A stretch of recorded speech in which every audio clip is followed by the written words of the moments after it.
help me welcome to the stage Mr. Corey Ciocchetti.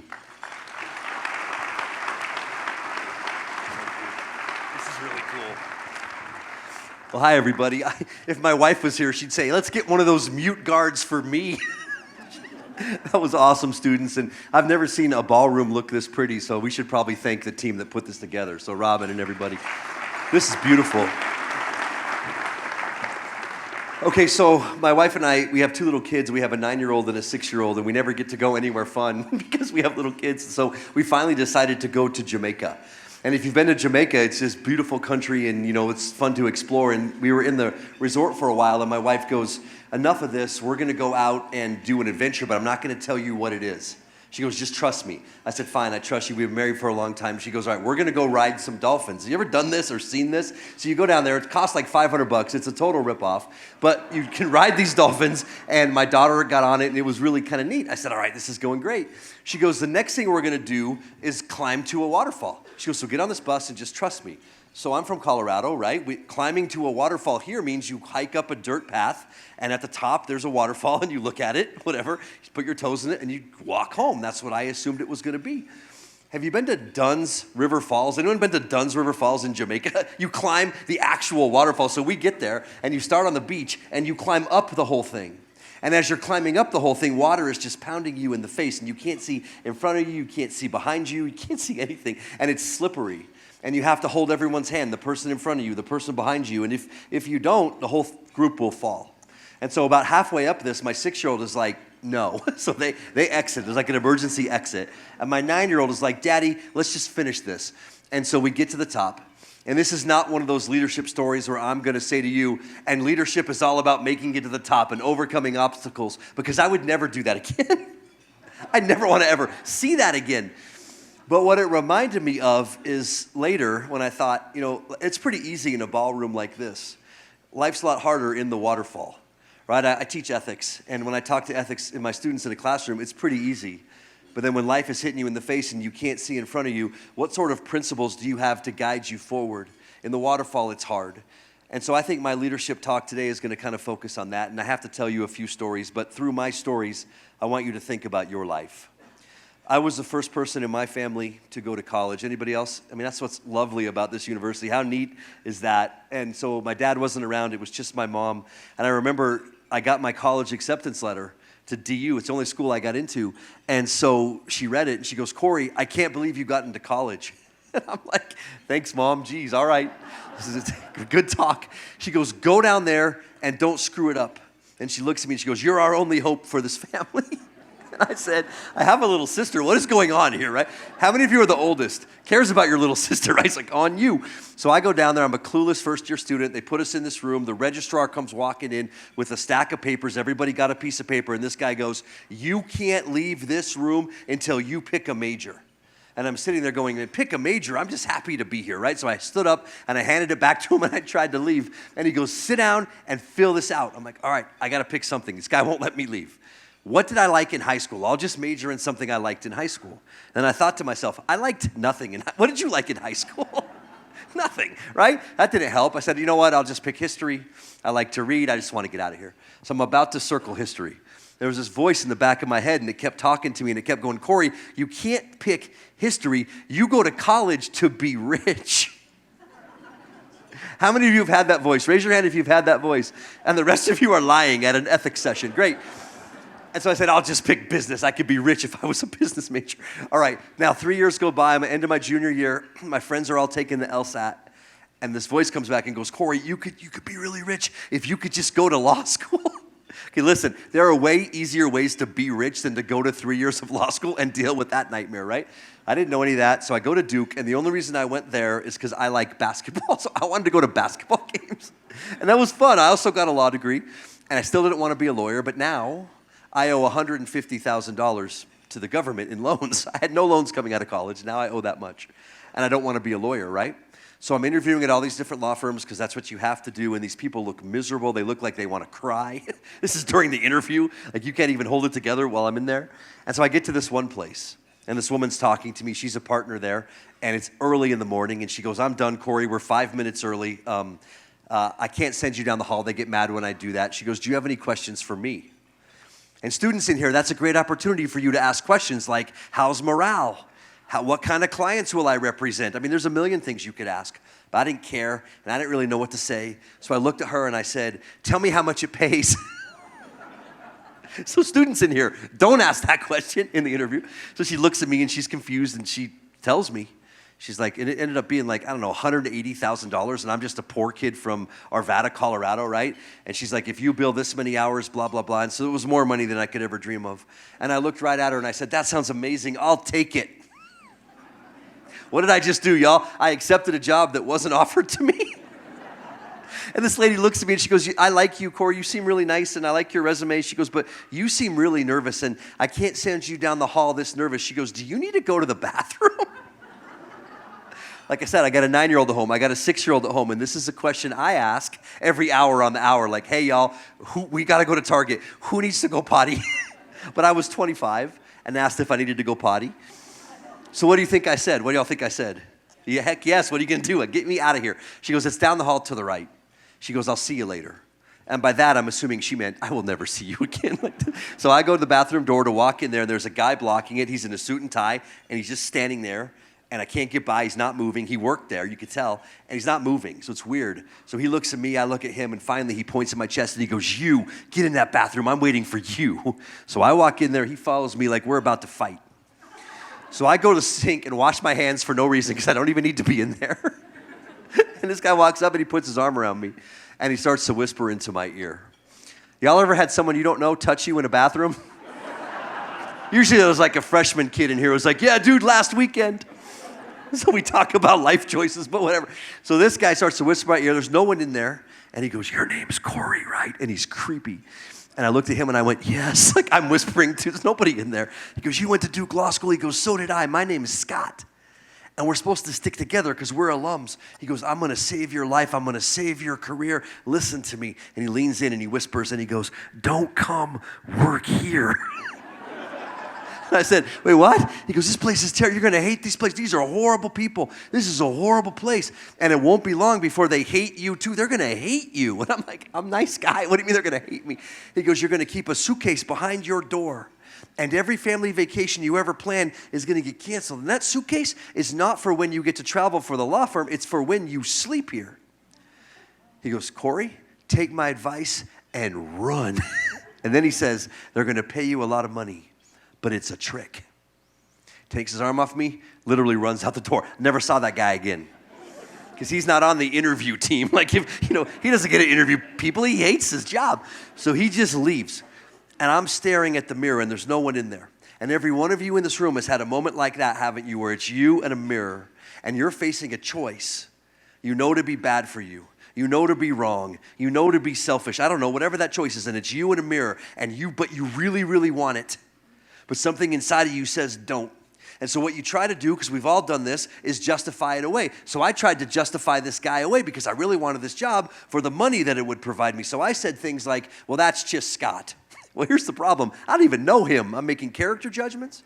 Every company has someone like him, and he's just jaded. He's a bad egg, blah, blah, blah. Then I go, maybe it's just a random occurrence. What are the odds? I just randomly ran into him. Well, what are the odds? Because if I was running a law firm and my employees were walking into bathrooms telling applicants the place sucked, I would fire those people. The odds were 0. But I justified it to myself, and I took the job, and it was horrible. He was right. Of course he was right. So I'm 6 months in. I called my wife. I said, I need to quit this job. I hate this job. And I thought she'd be cool because we're married and stuff. And she goes, you're going to quit this job that all your friends would love to have? She goes, I had no intention last month of marrying a quitter. I was like, great. Well, if I knew you were going to say that, I would have called my mom. I mean, I should have called someone else, right? So she kept talking. She goes, you can't quit. What else do you know how to do? You don't have any other skills. And I'm like, do you love me? Her point was, you are overpaid and underqualified. Can you just suck it up and work there? And then she said a really interesting thing to me. She goes, maybe it'll get better. Okay, I've taught ethics for 18 years. And I want to tell you something. Morale at any organization will never get better unless the people at the top want it to. And if the people at the top don't want it to, it won't. And the people who care for high morale, who are lower on the chain, they'll just quit. Ever worked for a place like that? These people just quit. And the people who don't care about high morale, they'll stay. And they'll become the next bosses. And look what happens. So it's never going to get better because they didn't care, because they made an economic argument to us, which was, we're paying you more money than you're worth, so just shut up. Now, economically, I guess that makes sense. But when you make an economic argument, what do you leave out? The dignity of the human beings that work for you doesn't come up. Their mental health, their physical health, their families, their life, it all gets abandoned when all you make is an economic argument. And I want you to be really, really careful of that. And so she goes, can you just wait? Maybe it'll get better. And it didn't, so I waited for a year. She told me to wait for a year. I walked in there. I wrote my letter of resignation. I walked over to the boss's office to quit, and my hand is shaking. I never quit a job. Like before that, I just worked at like the gym, and when you quit, you just didn't come back, right? We've all had jobs like that. You didn't write a freaking letter, you just didn't come back. And so this guy sees me, and his name is Mark. He goes, hey. I go, hey. He goes, what's that in your hand? I said, I'm going to quit, Mark. And here's why. I had a whole speech plan, and I was nervous. I didn't get to say anything else. He walks up to me. He goes, shut up, Corey. Nobody leaves this law firm. Nobody ever quits. Give me that. And he took my letter of resignation, and he ripped it up and threw it in the trash can by my feet. He threw it away. And they never taught me in business school what to do when someone rips up your letter of resignation, throws it away, right? So I looked at him, and I got mad, and I said, Mark, every single person that works at this law firm is completely and utterly miserable.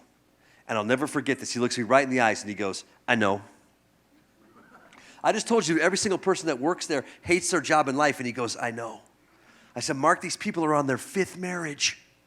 He looks at me and he goes, I know. Hey, students in here, by a show of fingers, how many marriages do you want? Think about it. I don't know.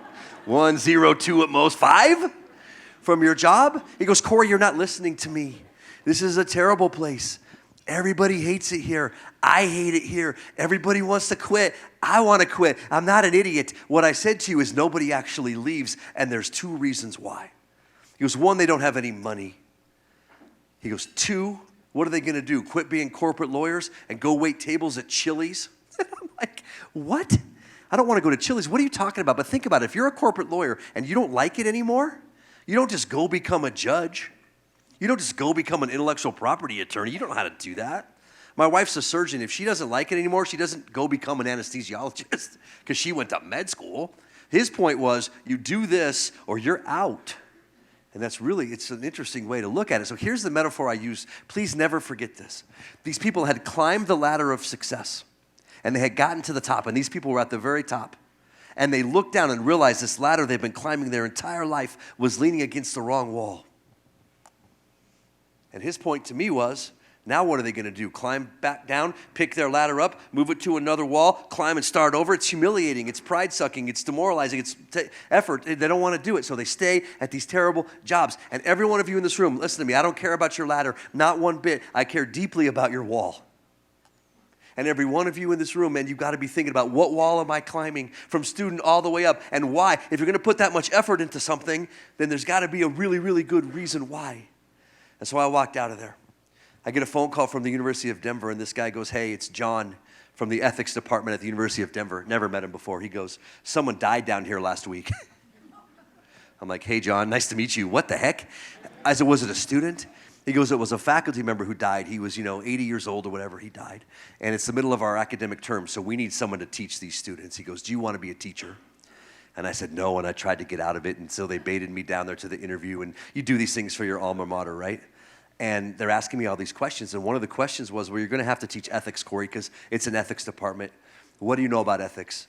And my answer was, nothing, man. I went to law school. Which is not a great answer to anything or whatever. They go, wasn't there an ethics class in law school? And we took one. My ethics class in law school, like all of them, was utterly useless. They taught us these rules, okay? Don't have sex with your clients. Check. Don't steal their money. You'll have access to a trust account. Check. Don't call a guilty witness to the witness stand. Have you been watching that Murdaugh trial? There's been some guilty witnesses on the witness. But whatever. I walked out of that class. I was the exact same kid I was the day I walked into it. You ever had a class like that? You walk in, you walk out, you're the same. Like, at least make me worse. Didn't do anything. In medical school, my wife had an ethics class. And there they taught her not to have sex with her patients. I mean, great. I love that rule. I'm her husband. Don't commit Medicare fraud, they said. Again, I like that. They said, don't cut the wrong leg off during surgery. So she brings this list home, and I'm like, honey, does that happen? Does the wrong leg get cut off? And you know what she said to me? All the time, Corey.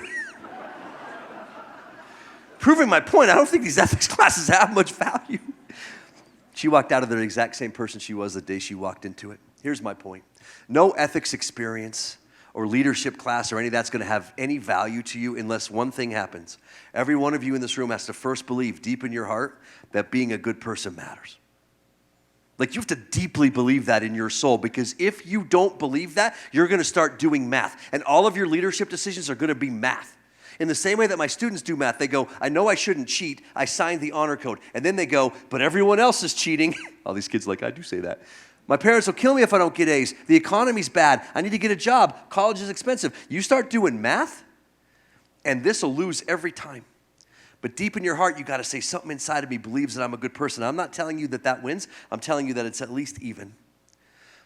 So I take this job, and I have to figure out how to teach ethics totally different than it was taught to me.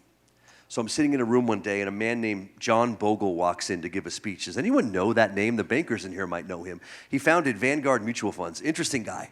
He was a billionaire, right? And he gets up on stage, and he goes, tonight, I'm going to tell you a story about a dog. And we're like, what? But what are you going to do? He's going to say whatever he wants. You're not going to tell that guy what to say. So he gets up on stage, and he goes, this is Cash, the racing greyhound. He put a picture of the dog up on the screen. Most famous racing dog of all time, has won tens of millions of dollars for his owner. And the night before the biggest race of this dog's life, they're on the patio talking, the dog and the owner. And she looks at him and goes, hey, are you ready for this race tomorrow? And the dog goes, I have to tell you something. I'm not going to run in this race tomorrow. As a matter of fact, I'm retiring. I quit. And the owner's like, wait, what? The race is tomorrow. We're going to win all this money. Are you hurt? Are you mad at me? Are you too old? She has a litany of questions. And this dog goes, it's none of that. And she said, tell me why you're quitting. I don't understand. And the dog goes, I've been thinking about my life lately. Same question I asked you, right? Ever since I was a puppy, all I've ever done is run and run and run around these little oval tracks. That's all I've ever done. And it finally occurred to me, those little white rabbits you have us chasing every day, they're not real. And so he says that, and I'm like, that's cute, whatever, who cares? What's going on? That's a profound thing. I just didn't get it. So he keeps talking. And the very last thing I heard him say is where he got me. He goes, you'll never get enough of what you do not need to truly make you happy. And then he just leaves. No Q&A, so he leaves. The audience is like, guess it's over. They're like looking at their phones. It's supposed to be a Q&A. Who cared? He left. And I sat there in that room for 2 hours with my head in my hands in tears. And I was asking questions to myself like, Corey, you have more money than any of your friends. You have a better job than any of your friends. You have a more elite education than any of your friends. You have all this, a bigger house, a faster car. And I kept coming back to this. So why aren't you happy? Y'all ever had those conversations with yourself if we're just being honest? You set a goal, you reached that goal, and it didn't do what you wanted it to, did it? It's because of what he said. You can never get enough of that to make you happy because it can't. So anyway, it's 11 at night. The custodial crew comes in, sees this professor in tears. They're like, dude, I don't know what's wrong with you. You got to go. We got to turn off the lights. And so they kicked me out into the lawn. And it all became clear to me. The world had lied to me, and I had believed it. The world's lying to us, right? You know this. The world says, if you just had a little more money, you'd be happier. Well, that's not true, is it? Because I know a lot of rich people who aren't happy. Do you? The world says, if you were just a little prettier, if you were just a little skinnier. Well, I know a lot of pretty women who aren't happy. Do you? And that lie literally kills our students. I used to mentor a sorority, and I'm telling you, that lie is powerful. If I was just a little more handsome, if I was a little more athletic, that's not true, because my most athletic guy friends are the last people on earth I would go to for life advice. Dude, you're so good at basketball. What should I do with my life? I'm lonely. Why do we look to these people as if they're going to provide us something because they're good looking? Same thing is true of grades. Same thing is true of esteem. You know, I used to think if more people respected me, I would be happy. Here's a quick story. My first semester teaching, I got perfect student evaluations from everybody. Like 100 people gave me 6 out of 6 on everything. So I went home and I saw that. I said, honey, this has never happened before at DU. They're going to give me a raise. My dean's going to hear about this. Okay, guess what did happen? Nothing. First time ever happened, no one said a word to me, and instead of being nice to me, people started being mean to me, and people started getting jealous of me. You ever had that happen to you? You have an accomplishment, and instead of being nice to you, the people who should be happy for you are jealous of you, and if I base my happiness on their respect, I'd still be miserable. That's exactly what he was trying to say that night. Now, to be clear, I find nothing wrong with any of those things, because you guys are like, dude, isn't this a fundraiser? Money's not bad till it defines you.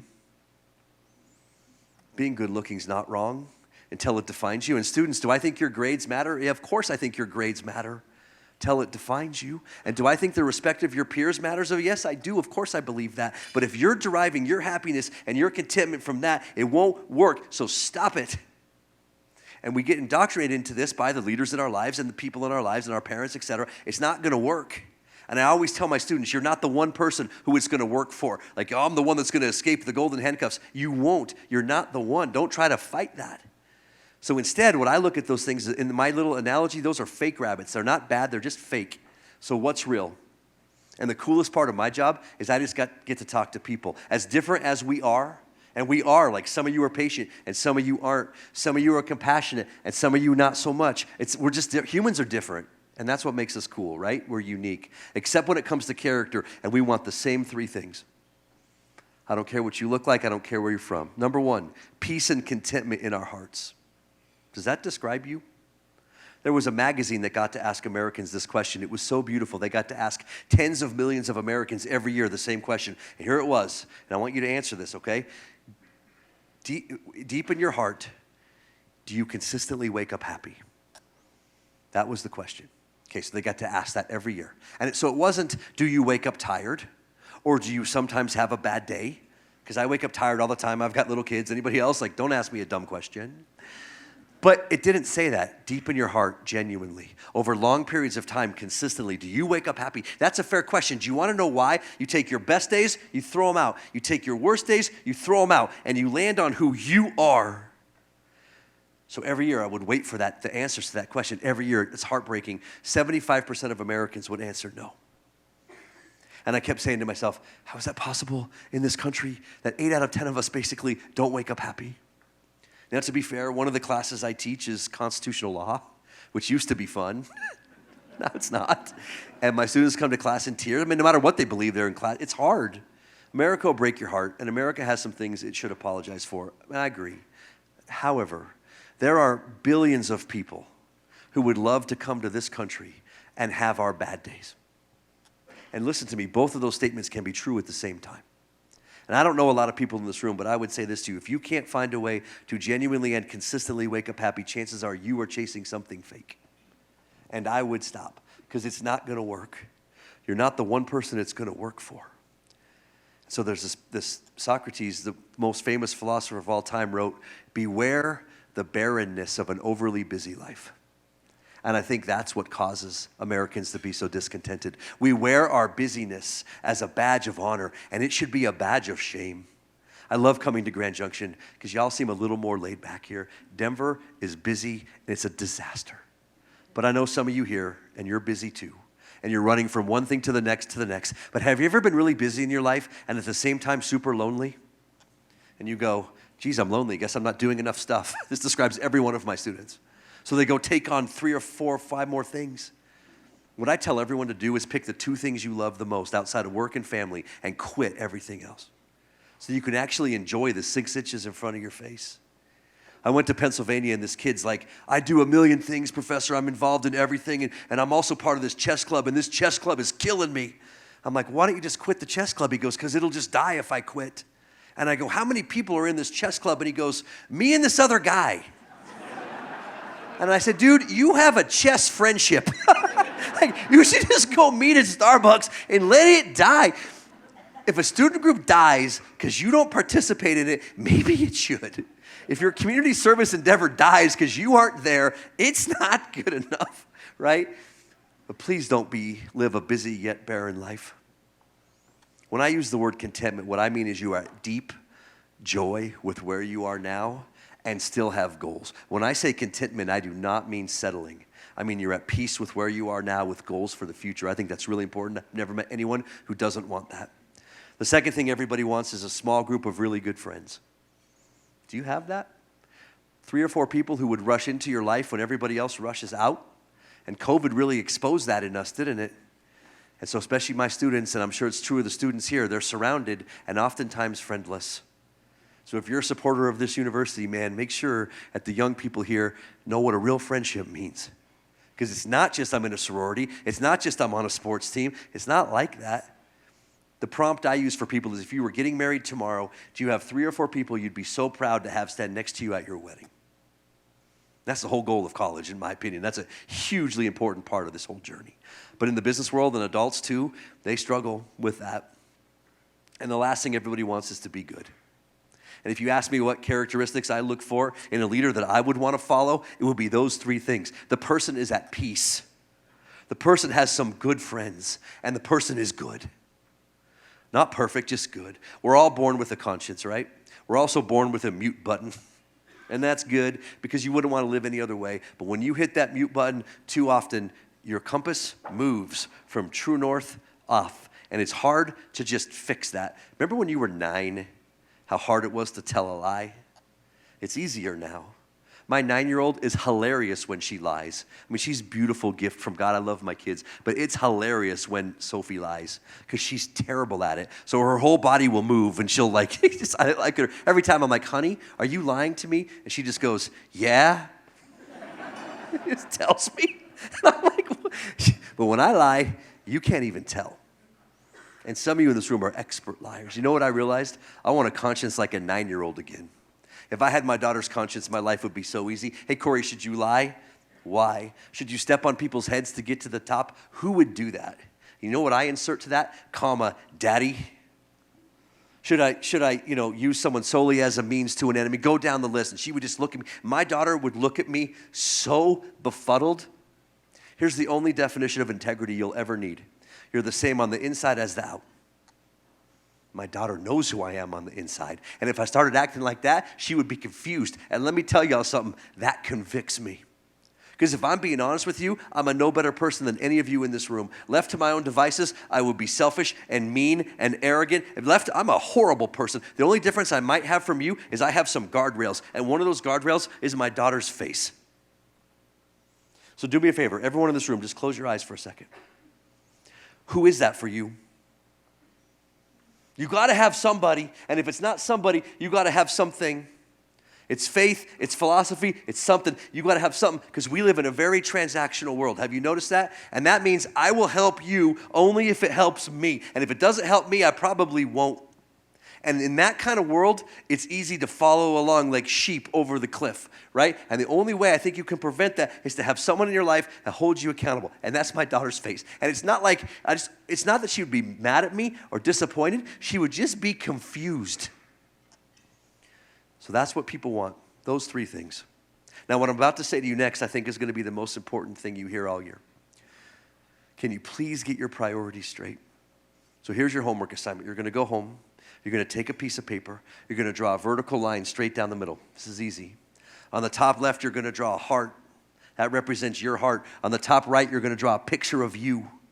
Underneath that heart, you're going to have 10 blanks. In those 10 blanks, you're going to list your priorities 1 through 10 as your heart desires them. On the right-hand side, you're going to list your priorities 1 through 10 as you live your life. And you see where this is going, right? So you're going to have same words on both sides. Like you'll have job, you'll have family, you'll have health, you'll have travel, and the rest of the list is yours. Like it could be rock climbing, it could be opera. You put whatever you want, okay? But the problem lies when the next step is you take your pen and you connect similar terms across the page. Family goes to family, job goes to job, health goes to health, okay? And then you take this thing, you put it on your fridge, you step back and you look at it. And what you're desperately seeking on that piece of paper are horizontally parallel lines like this. And if I saw your piece of paper and I saw that, I'd be like, that's a pretty happy person because their heart gets what it wants once in a while. But if I saw your piece of paper and it looked like this, it would tell me everything. That person cannot be content and happy because their heart isn't getting what it wants. And so you say to me, well, Corey, how would you structure that list? And this is where I get in trouble. But I've probably stood on a stage, never one like this. I hope I'm going to get dizzy. But I've stood on a stage in front of 1 million people. Let's call this the wisdom of crowds. And I have tenure, so they can't fire me. Here we go. I don't think any one of you in this room should ever put your job ahead of your family. And I will take that to my grave as the most important thing I could say to anybody. Don't do that. Because in no one's heart do they want that. But the world will push you to do that. Young people, it's going to push you to do that. And I'm just going to plant that seed now. Don't do that. Like I said, my wife's a trauma surgeon. She sees people in their worst condition, on the verge of death. And no one has ever on the verge of death looked at my wife and said, Doctor, I'm dying, and I wish I would have worked a little harder. Not once. Doctor, I'm dying, and I wish I would have had a little more money. Never. They look at my wife every time and go, Doctor, I'm dying, and I wish I would have been a better person. And then they elaborate, and it's heartbreaking, and they go, wish I would have been a better mom. Wish I would have been a better dad. Gentlemen, do you hear me? All I do is talk to young people. That's all I do. And they want their dad. Wish I would have been nicer to the people at work. Anyway, she comes home and she's like, Corey, I keep hearing this. You've got to talk about this. And I'm like, how? I don't know. She goes, just use medicine. And I'm like, I can't talk about medicine. She goes, then use law. And I'm like, how should I do that? So I figured it out. Tell me if you like this, okay? Do y'all know what hearsay is? You've seen Law and Order, okay? Hearsay is, if I hear you say something, I can't go into court and testify that you said it because it's not reliable. I've got to find you, put you under oath, you tell the judge what you said. Problem is, you can't always get a witness there. And what happens when you can't get a witness there? They have to have exceptions to the hearsay rule. There are only a few. One of them is called a dying declaration. Meaning, if I hear you say something and you're in the process of dying, I can go into court and testify about it because, why? They've done study after study after study that proves what someone says when she's dying is true. People on their deathbeds don't lie. For whatever reason, I can think of a dozen reasons. Who knows why? Who cares? People on their deathbeds don't lie. So listen very carefully to me. Until people on their deathbed start telling my wife they wish they would have worked harder and had more stuff and had more money, until they tell her that, y'all, I'm right. And you're welcome. But some of you are jumping ahead and you're going, Corey, if I do that, it's going to cost me. And I think that's probably right. You know what everyone asks me for? Is a Barnes & Noble type thing where they could read it, and between now and Memorial Day, if they just dedicate 15 minutes, they can be a good person. As everybody asks me, that's the question I get asked the most. What's the fast track, Professor C?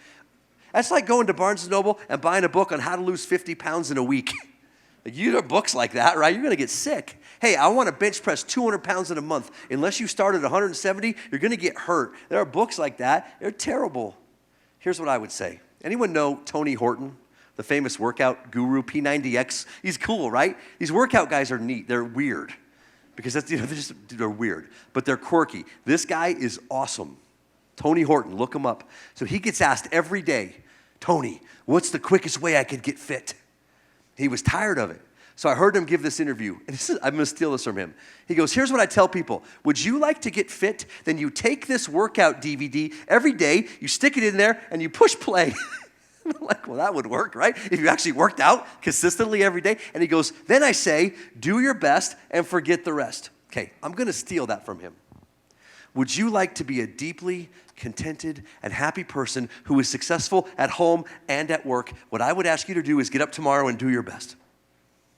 And you're going to fail because you're a human being, just like me. And you're going to get up the next day and you're going to do it again. And that's the answer. And it's not a popular thing, but that's the right answer. You can have both. Do you want to know why? My job comes fourth. It doesn't come last. I still work really, really hard. It's just when my job comes at the same time as a girls' soccer practice, I don't miss soccer practice because my dad was never there. And I'm going to not miss that. But I work. Here, I'm with you. I'm not home. I work hard. It just doesn't come ahead of them. But my list only has like 5 things. If you were to ask me a secret to life, I would say be cool with being good at 5, 6 things and sucking at everything else. I'm the best at the University of Denver. I'll bet my life on it. When I go to golf, I'm just happy to hit it. I don't like that. I don't like walking up to a golf ball and hitting it into the lake. My kids are always like, Dad, here's some more golf balls for the lake. Like they think I do it on purpose. I don't have time. I've picked like 5, 6 things I want to be good at. One of them is being good at my job. But the others are more important to me. I just want to plant that seed and have you listen to that, okay? So a couple other things, and then I'm done.